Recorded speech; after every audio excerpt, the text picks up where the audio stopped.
Rasulullah sallallahu alaihi wasallam bersabda, "Aktsiru alayya minas shalah yaumal jumu'ah fa innahu yaumun mashhud tashhaduhul malaikah." Akhrajahu Ibnu Majah.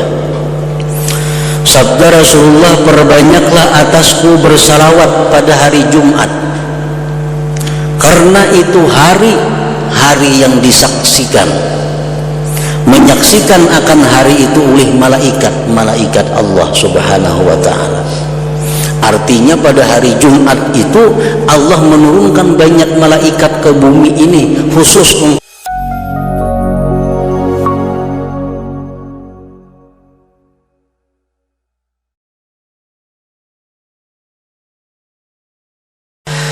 para muhibbin rahimakumullah.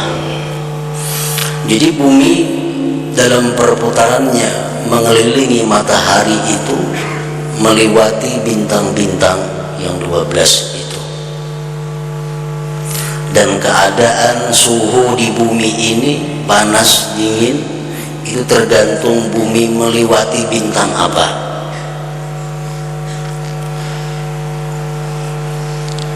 Kalau bumi lewat di bintang ini, maka cuaca di bumi atau udara di bumi ini akan panas, sedang, dan dingin. Tergantung waktu itu bumi lewat di bintang mana dari yang 12 bintang itu.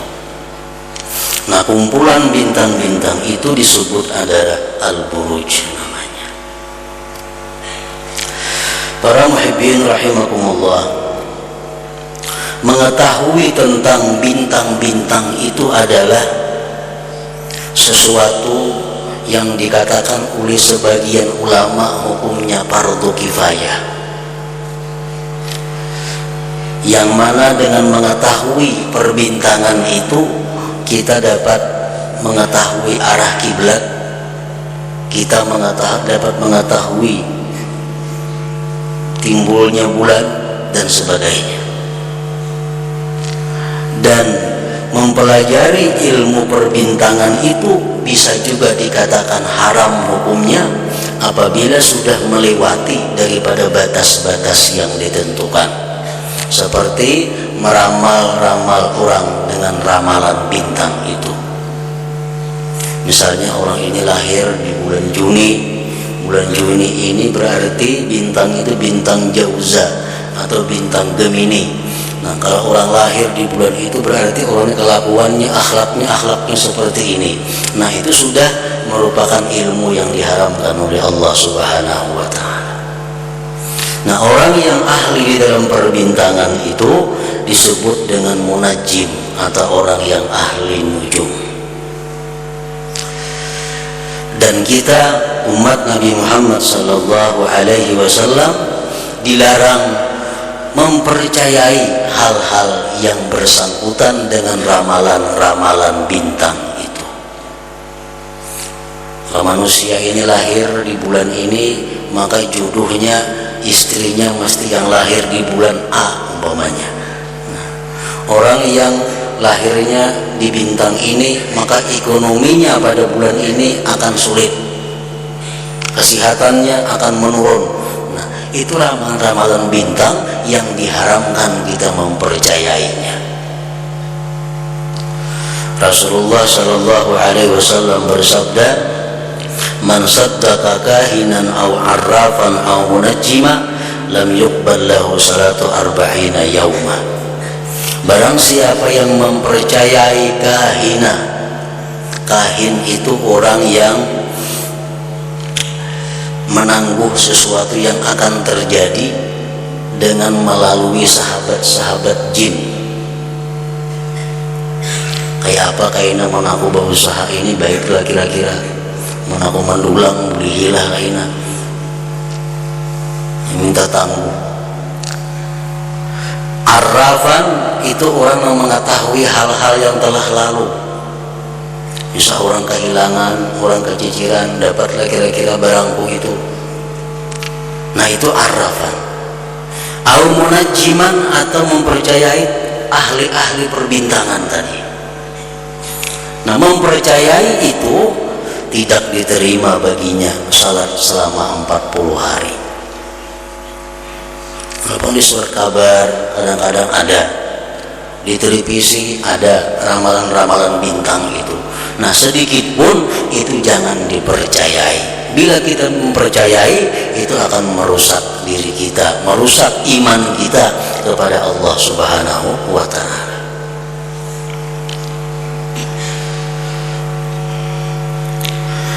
Bismillahirrahmanirrahim. Was-sama'i dzatil buruj. Allah Subhanahu wa ta'ala bersumpah demi langit yang mempunyai kumpulan-kumpulan bintang, wal yaumil mau'ud, dan demi hari yang dijanjikan, yaitu hari kiamat, wa syahidin wa masyhud, dan demi saksi dan yang disaksikan. Sebagian ulama tafsir mempaham mereka itu pengertian demi saksi dan yang menyaksikan. Siapa dan apa yang dimaksud dengan demi saksi itu?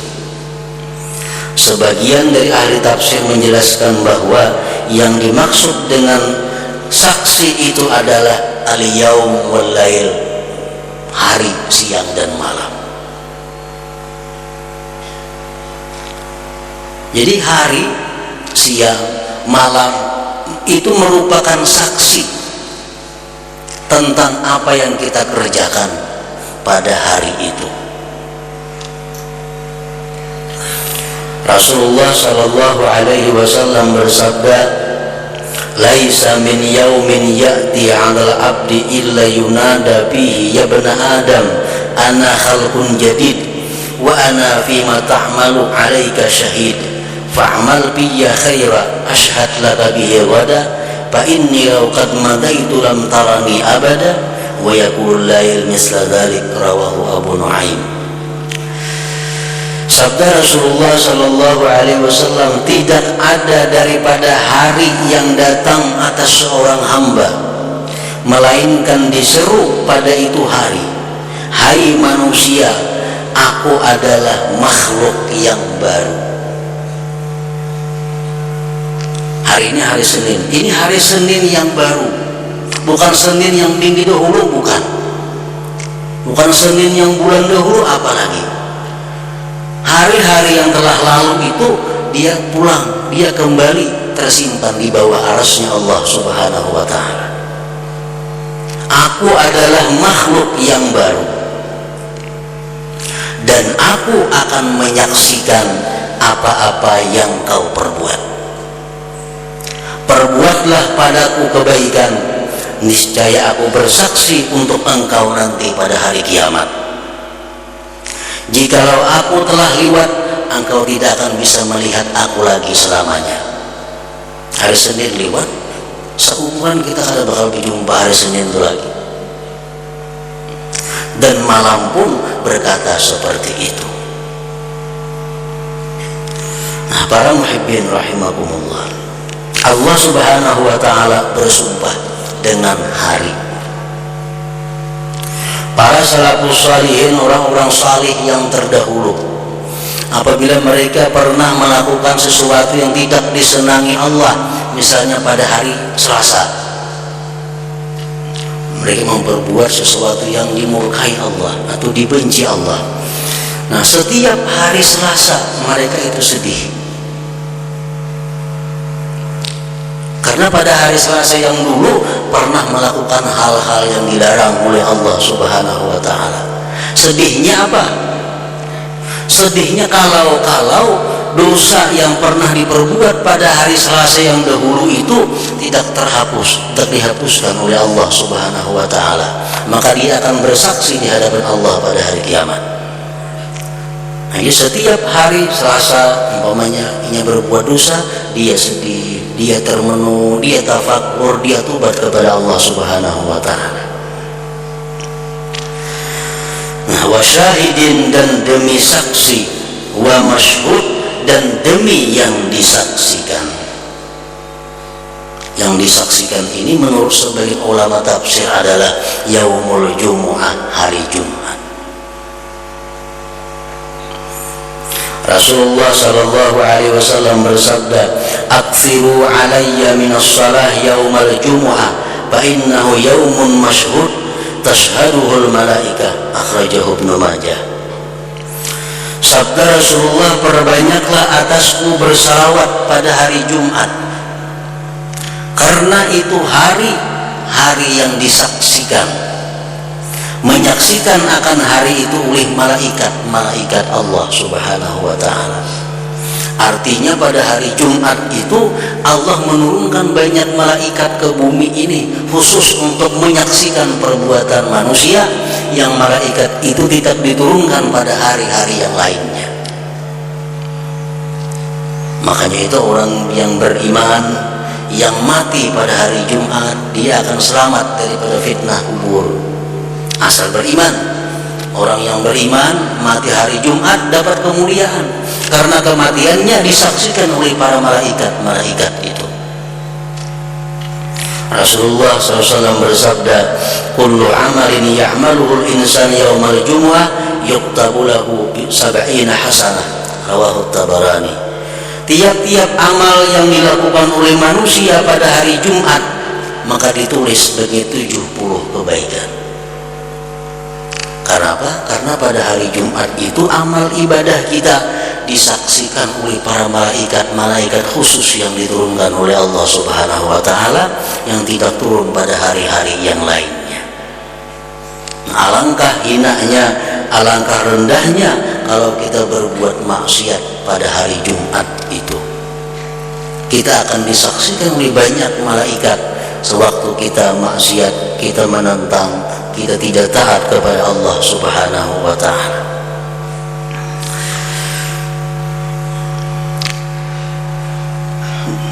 Wa syahidi wa masyhud. Dan demi langit yang mempunyai kumpulan bintang-bintang, dan demi hari yang dijanjikan, dan demi saksi yang disaksikan, jawabnya adalah la tub'atsunna, kalian nanti sungguh akan dibangkit pada hari kiamat nantinya. Allah Subhanahu wa ta'ala bersumpah untuk meyakinkan kepada manusia tentang terjadinya hari berbangkit itu. Ini surah-surah Makkiyah, surah yang diturunkan di Mekah, karena orang-orang kafir Quraisy Mekah itu kada percaya dengan hari berbangkit.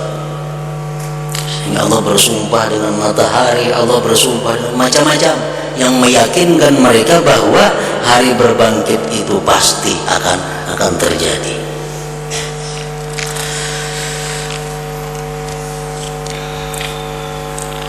Qutila ashabul ukhdud an-nari dzatil waqud idhum 'alaiha qu'ud wa hum 'ala ma yaf'aluna bil mu'minina syuhud. Dilaknat orang-orang yang membikin parit. Ini kejadian sebelum zaman Nabi kita sallallahu alaihi wasallam, yang mana api dinyalakan di dalam parit itu, sedangkan mereka duduk di sekitar parit itu, dan mereka menyaksikan bagaimana orang-orang yang beriman dimasukkan ke dalam parit yang bernyala itu.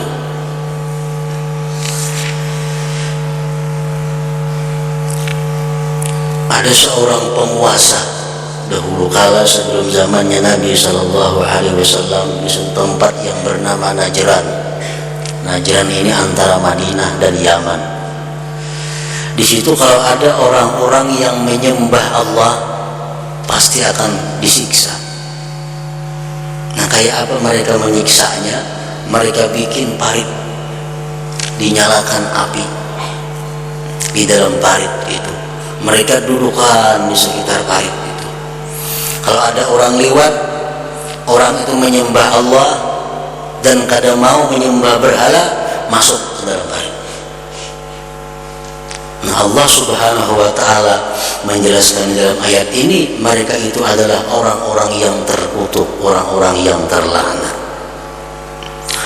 Wa ma naqamu minhum illa ay yu'minu billahil azizil hamid. Dan mereka tidak menyiksa daripada orang yang beriman itu melainkan karena mereka beriman dengan Allah yang maha mulia dan terpuji. Bila beriman kepada Allah, masuk parit. Alladzi lahu mulkus samawati wal ard wallahu ala kulli syai'in syahid. Yang bagi Allah itu kerajaan langit dan bumi, dan Allah atas tiap-tiap sesuatu itu menyaksikan. Innal ladzina fatanul mu'minina wal mu'minat thumma lam yatubu falahum adzabu jahannam wa lahum adzabul hariq. Sesungguhnya orang-orang yang menganiaya orang-orang yang beriman, baik mukmin laki-laki atau mukmin perempuan, karena mereka menjalankan perintah Allah kemudian mereka tidak tobat, maka bagi mereka azab jahannam dan bagi mereka azab yang membakar. Nah, di sini Allah Subhanahu wa taala mengingatkan kepada orang-orang yang mengganggu, kepada orang-orang yang menganiaya terhadap orang-orang beriman, yang mana mereka itu ingin menjalankan perintah Allah Subhanahu wa taala, yang mana mereka itu ingin menegakkan kebenaran di permukaan bumi ini. Siapa-siapa yang menghalangi mereka beribadah, siapa yang menghalangi mereka bertakwa kepada Allah, Allah mengancam mereka dengan azab jahannam yang membakar itu. Para muhibbin rahimakumullah, tercatat di dalam sejarah kita Masyitah, seorang perempuan di zamannya Fir'aun. Dia menyembah Allah, dia dianiaya, bahkan sempat terbunuh karena Masyitah ini mempertahankan keimanannya kepada Allah Subhanahu wa taala. Nah, orang seperti Fir'aun itu termasuk dalam ayat ini, innal ladzina fatanul mu'minina wal mu'minat. Dia mengganggu, menghalangi orang yang ingin beribadah. Di zaman Rasulullah sallallahu alaihi wasallam disebutkan salah seorang syahid yang bernama Yasir, bapaknya daripada Ammar. Yasir seorang laki-laki tua yang miskin. Dia dipaksa untuk meninggalkan imannya.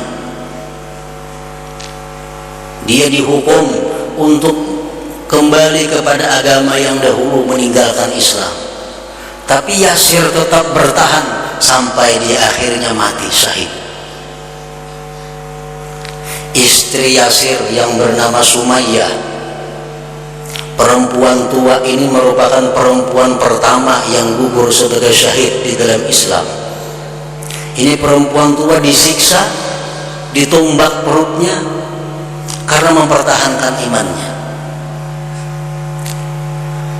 Nah, orang-orang yang mengganggu itu disebutkan oleh Allah Subhanahu wa taala dengan kalimat innal ladzina fatanul mu'minin wal mu'minat. Oleh para ulama tafsir disebutkan bahwa termasuk di dalam ayat ini adalah orang-orang tua yang menghalangi anaknya untuk menjalankan perintah Allah. Anaknya hendak taat kepada Allah diganggu, anaknya menjalankan syariat Allah ditangati, anaknya hendak sekolah agama ditangati, termasuk dalam ayat innal ladzina fatanul mu'minina wal mu'minat. Termasuk dalam ayat ini pula seorang suami yang melarang istrinya menjalankan hukum Allah Subhanahu wa taala. Istrinya ingin jadi orang yang taat kepada Allah, istrinya ingin jadi orang yang salihah, tapi suaminya menghalangi. Nah, suami itu pun termasuk dalam ayat ini. Demikian pula halnya pemerintah yang menghalangi rakyatnya menjalankan ibadah, pemerintah yang menghalangi rakyatnya bertakwa kepada Allah, maka pemerintah itu pun termasuk dalam ayat innal ladzina fatanul mu'minin wal mu'minat tsumma lam yatubu falahum adzabu jahannam wa lahum adzabul hariq. Nah, para muhibbin rahimakumullah, kita seorang rakyat wajib tunduk kepada ulil amar. Seorang anak wajib taat dan patuh kepada orang tuanya. Seorang istri wajib taat dan patuh kepada suaminya, selama apa yang diperintahkan mereka itu tidak bertentangan dengan hukum Allah Subhanahu wa ta'ala. Kalau perintah dari pemerintah, perintah dari orang tua, perintah dari suami bertentangan dengan hukum Allah Subhanahu wa ta'ala, Rasulullah mengatakan la ta'ata li makhluqin bi ma'siyatil khaliq. La ta'ata li makhluqin bi ma'siyatil khaliq. Tidak boleh taat kepada seorang jua pun daripada makhluk kalau itu maksiat kepada Allah Subhanahu wa ta'ala. Ibu bapak menyuruh anak, tapi yang disuruh itu hukumnya haram. Si anak wajib taat kepada Allah, bukan taat kepada kedua orang tuanya. Seorang suami menyuruh bininya berbuat ini, berpakaian ini, tapi maksiat. Suami istrinya wajib taat kepada Allah, bukan taat kepada suaminya. La ta'ata li makhluqin bi maksiatil khaliq. Jadi orang yang nomor satu yang kita taati di atas segala-galanya adalah Allah Subhanahu wa ta'ala. Kalau ada orang yang menghalangi kita taat kepada Allah, ada orang yang menghalangi kita menjalankan ibadah kepada Allah, orang itu diancam oleh Allah Subhanahu wa ta'ala dengan azab jahannam dan azabul hariq.